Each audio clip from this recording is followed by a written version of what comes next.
Assalamualaikum. Sekarang kita ada berada di Dapur Popper. Kita makan kentang. Kentang apa? French fries lah. Rasa dia jahat bos. Rasa jahat.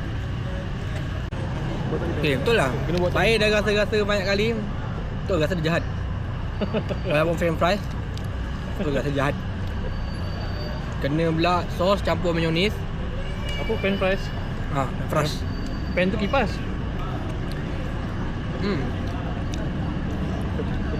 Macam mana saya nak ikat rasa dia? Rasa macam kentang. Betul lah, rasa sedap lah. Rasa nak kena melampau ke apa?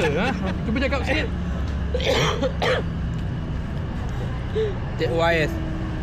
Cik OIS dia. OIS tu macam mana? Kalau kau pergi kedai Kelantan macam ni lah. Kedai-kedai Thailand kan, rasa dia sama. Lepas tu dia cakap, sekarang ni McD mana? Jadi kat sini. Macam kat situ ada Melaka kan. Ni dia nak gerak tadi kan. Kan abang pergi solat tadi kan. Dia gerak. Ni Zero ni, kena tengok ni, kau jangan gerak bang ni. Motor dia ni. Dia tak ada ni. Lepas tu cakap, abang sekarang saya ada bang. Okey. Bagus. Bagus dia concern. Dia cakap dia tu bagus. Bukan tak bagus. Cuma ada tak apa. Dia kena datang tak biol lah. Ada part dia tapi dia memang orang kata apa kawan yang bagus tau. Tak semua orang macam tu. Dia datang tak bodoh dia. Tak semua orang kata.